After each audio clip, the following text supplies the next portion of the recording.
Bonjour à toutes et à tous et bienvenue dans Parole d'experts. Vous êtes de plus en plus nombreux à nous suivre, je vous en remercie. N'hésitez pas à vous abonner, à laisser vos commentaires et puis voilà, et aussi les questions et les sujets que vous avez envie qu'on traite pour vous dans cette émission. Aujourd'hui, une question qui est centrale notamment pour les chefs d'entreprise, pour les managers, que ce soit les petites entreprises, les moyennes, les grandes, le recrutement, la gestion des ressources humaines, du capital humain, comment faire pour trouver les bonnes compétences, comment faire en sorte de les garder, de les retenir, de les fidéliser, c'est le sujet d'aujourd'hui, comment recruter, comment garder ses collaborateurs. C'est tout de suite dans Parole d'experts.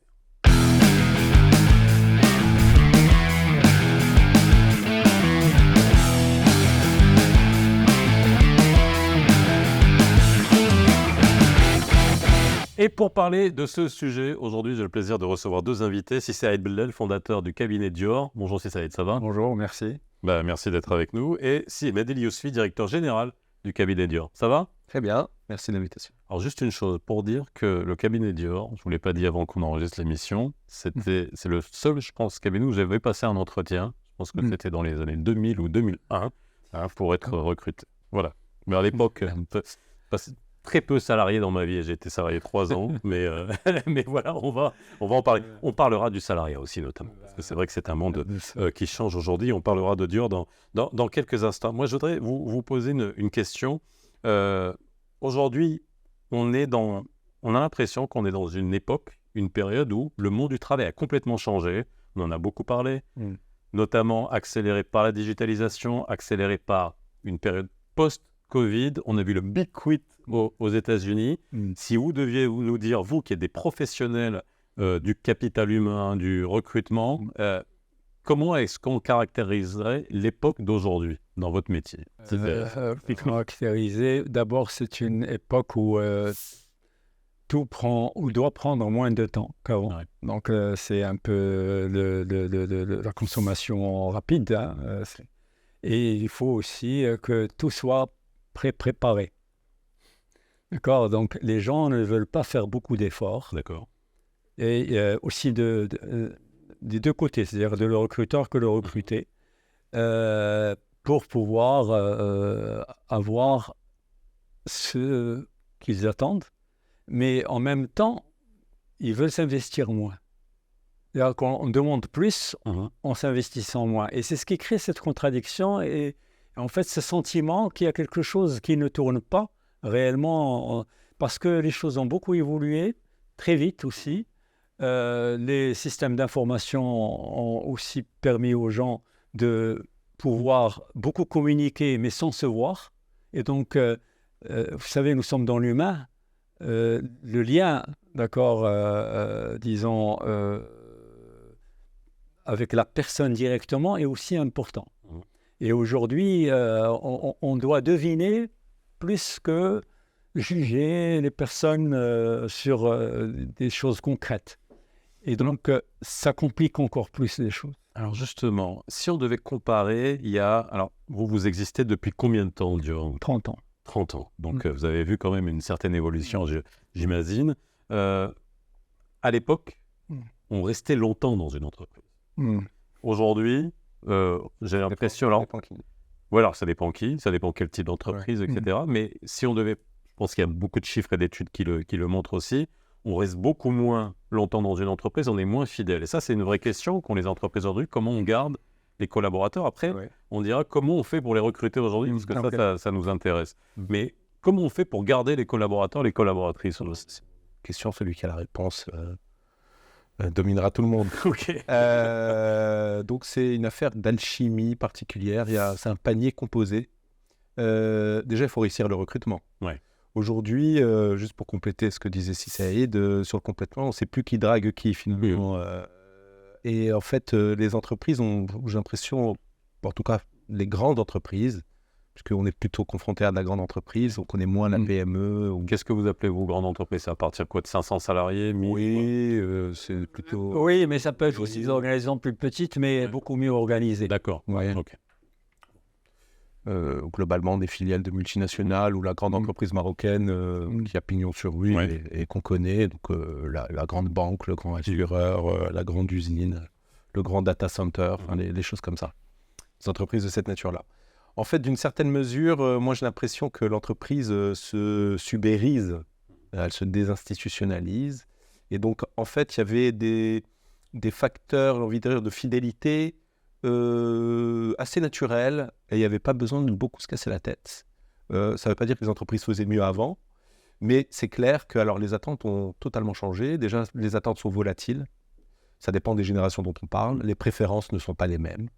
On a beaucoup d'entreprises sur lesquelles il y a pas des conflits de génération, mais des vraies cohabitations générations différentes dans des grandes entreprises ou des nouvelles qui ont récupéré des effectifs de grandes entreprises. Je parle que ce soit dans l'électricité, dans la mine, dans la chimie.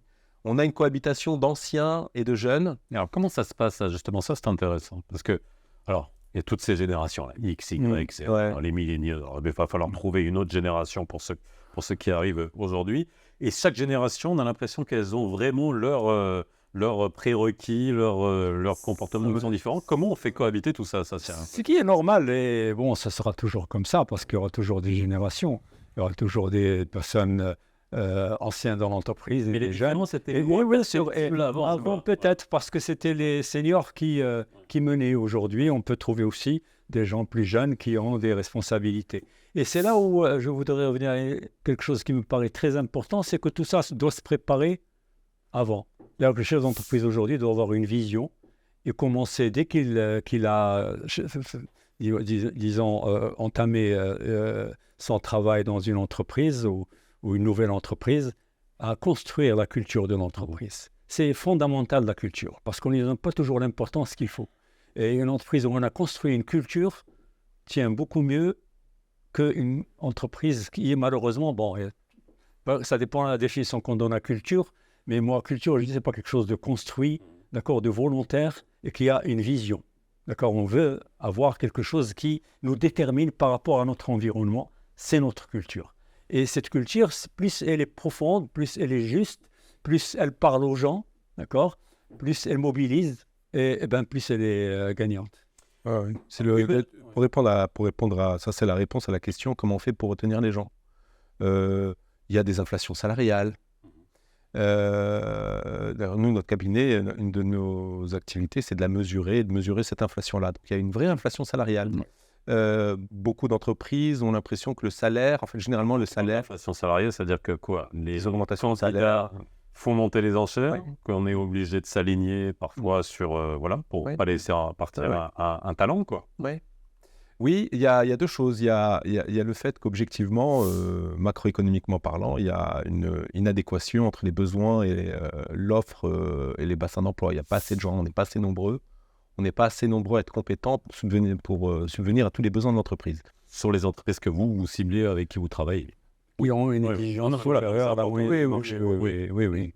Mais je pense que les entreprises, celles qu'on perçoit, en tout cas, à travers nous, on a une focale, elles représentent quand même une part substantielle de la valeur ajoutée marocaine. Donc, on la grande entreprise, du grand employeur, celui-là même qui génère beaucoup d'emplois directs et indirects.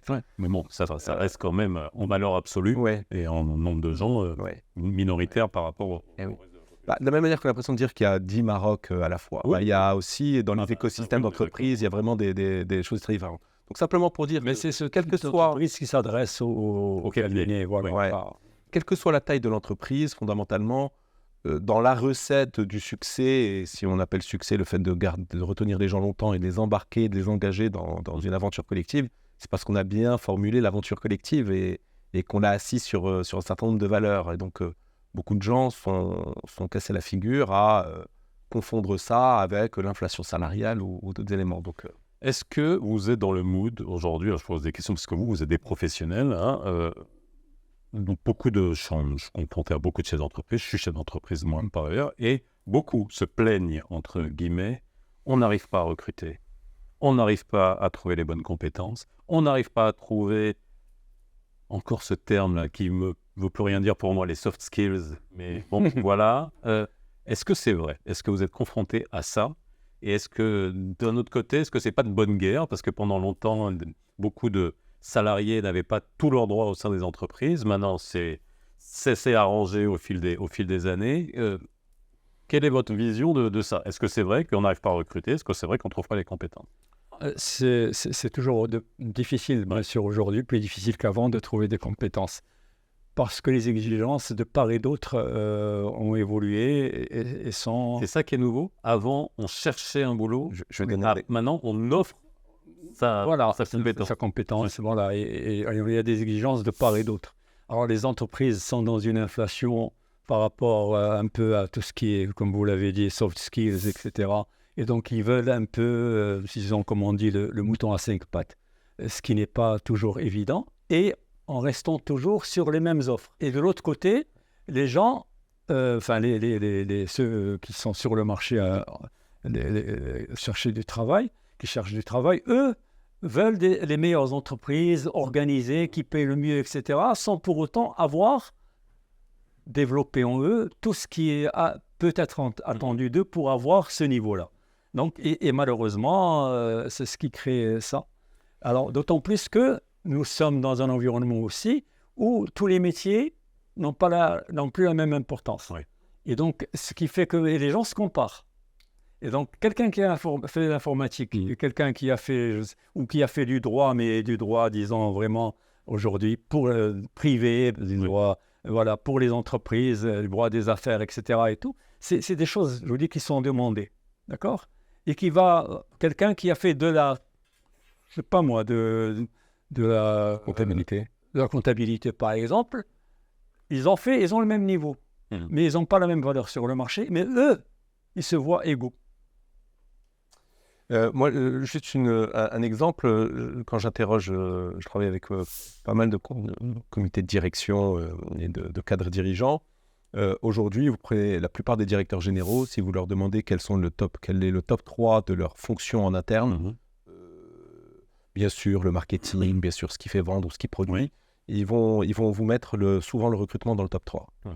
Donc, moi, je ne suis pas recruteur, j'en parle au sein du cabinet Dior, je ne m'occupe pas de recrutement, mais il est clair qu'au sein de l'entreprise, cette fonction elle est devenue absolument vitale. Il y a des problèmes de plusieurs natures. On parlait quantitativement de la main-d'œuvre disponible et de la main-d'œuvre de qualité disponible. Alors après, on peut gloser à l'infini sur qu'est-ce que ça veut dire de qualité, des soft skills, etc. Je ne pense pas qu'il y ait un sujet sur la qualité des ressources. Je pense qu'il y a un sujet sur déjà l'atomisation des canaux de recrutement. Aujourd'hui, c'est très compliqué de recruter. Oui. On se bat à peu près dans une jungle avec tout le monde à LinkedIn ou d'autres job boards, etc. Avec bizarrement une standardisation, alors qu'on a permis d'ouvrir et justement on se serait dit que c'est génial parce que tout le monde y a accès. C'est comme l'infobésité. Voilà. Et après, on a l'impression que tout le monde est le meilleur, tout le monde a tout fait dans sa vie, tout le monde tout le monde sait se valoriser. Hein. Oui, tout le monde mais ça devient... Voilà, on a l'impression ça devient encore plus compliqué. Ça rend le processus de sourcing et de recrutement éminemment compliqué. Donc, il y a cet effet-là. Il y a un deuxième effet, il ne faut pas se tromper, il y a le recrutement et il y a l'intégration. C'est compliqué, c'est un vrai enjeu. Intégrer les gens dans une entreprise, leur expliquer les règles du jeu, leur expliquer la culture interne. Et il y a un troisième vrai sujet, il ne faut pas tourner autour du pot. C'est en général la culture managériale dans les entreprises. On connaît le proverbe, je rejoins une entreprise, je quitte un manager. Ouais. Honnêtement, cette phrase, chaque jour qui passe, prend plus d'épaisseur, parce que c'est vrai. Alors, il ne faut pas tout mettre sur le dos des managers, mais c'est vrai qu'il y a un énorme sujet. Avant, on parlait de l'entreprise à l'ancienne, très pyramidale. Puis un plan de carrière quasi automatisé, en tout cas, voilà. Et puis, il n'y avait pas beaucoup d'entreprises non plus, et ça a tranquillement absorbé beaucoup des compétences qui sont formées. Aujourd'hui, il y a une guerre sur les talents. On confond talent et puis jeunes premiers qui veulent rentrer dans la famille des talents. Donc, il y a une guerre dans l'écosystème. Il y a une atomisation, des canaux de recrutement. C'est très compliqué de recruter. L'intégration, c'est compliqué. Et puis, la rétention, qui est quand même faite de plusieurs paramètres. Faut donner envie, il faut donner de la perspective. Bon, c'est des choses sur lesquelles les entreprises ont beaucoup de mal à... Alors, un point qui est extrêmement important, parce qu'on est au Maroc, il y a une hypocrisie qui existe très souvent, c'est la langue. Est-ce que... Non, mais oui, bah voilà. Ouais. Alors, la langue est un véritable problème. Ouais. On est là à parler en français. La langue du business au Maroc, c'est le français. Ça continue à l'être. Je rentre d'une tournée pour le compte de certains clients dans tout le Maroc, même dans les coins les plus reculés du Maroc, où je vais... Non, les gens ne vont pas parler français. Ils parlent français pour parler business. Et on a commencé à dire aux gens, non, arrêtez, il faut parler anglais, etc. Est-ce que c'est un vrai souci aujourd'hui, lorsqu'on recrute pour certaines entreprises, le français est prérequis, quoi qu'il arrive. L'anglais, bien sûr, est important, mais est-ce qu'on recrute des gens qui ne sont qu'arabophones et anglophones, ou le français reste encore... Ça dépend aussi des métiers. Oui, bien sûr. Voilà, il y a certains métiers où le fait de maîtriser une langue est fondamental. Donc, on peut pas ça. Et là, comme vous l'avez dit, le français est très important. Il faut le maîtriser ou on ne peut pas tenir bien le poste. Il y a d'autres où il y a une technicité plus importante. Et là, on peut être un peu plus, disons, moins exigeant. Et donc, c'est ça la réalité. D'ailleurs, on voit qu'il y a pas mal de jeunes ingénieurs qui sortent des écoles marocaines, qui sont très bons techniquement, qui ne maîtrisent pas la langue et qui sont recherchés par les entreprises internationales et qui vont travailler à l'étranger sans problème. Parce qu'ils ont une technicité qui est demandée aujourd'hui. Mais il faut faire la différence. Or, les gens ne font pas toujours la différence. D'accord ? Tout le monde, par exemple, je vous dis un exemple, je viens de recevoir il y a 2 jours, on recrute un coursier. Oui. Et le coursier que j'ai vu, il a une licence en droit. Licence en droit, voilà. Oui, mais avec laquelle il ne trouve pas de travail du tout. D'accord ? Donc, voilà. Et vous pouvez trouver quelqu'un d'autre qui a une licence en système d'information, etc. et tout, qui aura beaucoup moins de problèmes pour pouvoir trouver un travail. Et c'est tout ça qui a fait que, malheureusement, plus personne... alors, il y a aussi moins de professionnels auxquels on fait appel aujourd'hui pour, disons, pour faire la recherche, etc. Et tout le monde croit pouvoir le faire lui-même. C'est une fois qu'on a connu l'échec, avant c'était presque systématique. Les grandes entreprises, c'était beaucoup de multinationales, etc. Systématiquement, savaient que chacun avait son métier, et donc on s'adressait aux gens pour pouvoir... Aujourd'hui, malheureusement, il y a une certaine confusion. Et donc, tout le monde croit pouvoir faire le travail des autres. Et c'est une fois qu'il a l'échec qu'il se rend compte, et c'est toujours plus difficile de reprendre tout le process une fois qu'il y a eu déjà un échec. Je pense que les entreprises, elles vont devoir s'amender parce que c'est encore une fois une schizophrénie. C'est comme la schizophrénie qui est entre l'arabe dialectal et l'arabe classique. Bon, je pense que c'est à peu près la même chose. On se tire une balle dans le pied. Objectivement, le français perd du terrain. Dans la vie de tous les jours, de plus en plus de jeunes ingénieurs que vous citiez, ils sont plus enclins à parler dans les entreprises. Les entreprises, elles sont à l'image du pays. Les gens, dans la vie de tous les jours, oui, ils doivent savoir rédiger des mails, pouvoir faire des présentations en français. Non, mais c'est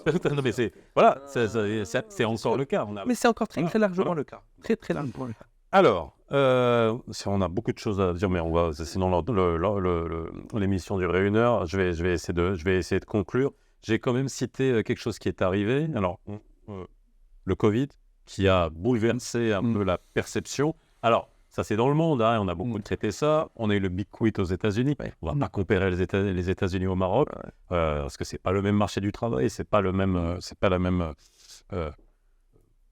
valeur, le même marché, et puis ce que ça peut amener comme valeur ajoutée. Mais est-ce que ça a eu un impact, ça ?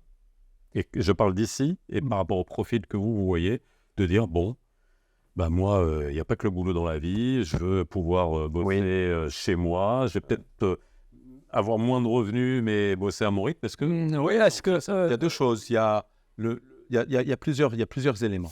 Déjà, ce qu'il faut remarquer sur le temps un peu plus long, parce que maintenant, on commence à avoir un peu de recul, c'est que globalement, l'ancien système est assez résilient. Ouais. Globalement, 3 ans après, il y a un retour fort du présentialisme. Oui. Néanmoins, sauf dans certains pays. Non, je parle du Maroc. Mais sur certains métiers. Non, au Maroc, moi, je suis en train de parler du Maroc. Oui, très bien. Donc, sur le Maroc, au bout de 3 ans, il y a une espèce de tout travail à domicile. On est revenu complètement sur du présentiel. Néanmoins, on s'est rendu compte qu'entre le producteur et le coordinateur, en fait, tout le monde a été pris d'une espèce de frénésie d'agilité. Et le Covid, il a permis de se rendre compte de deux choses. L'agilité, ce n'est pas l'efficacité, ce n'est pas la productivité. L'agilité, c'est une façon de collaborer ensemble pour faire émerger des projets et des solutions sans passer trop de temps à essayer de les spécifier. C'est ça l'agilité, c'est aller plus vite, prendre des décisions plus à vue qu'en permanence dans une logique de planification. Ce qui se passe, c'est que les entreprises ont beaucoup souffert.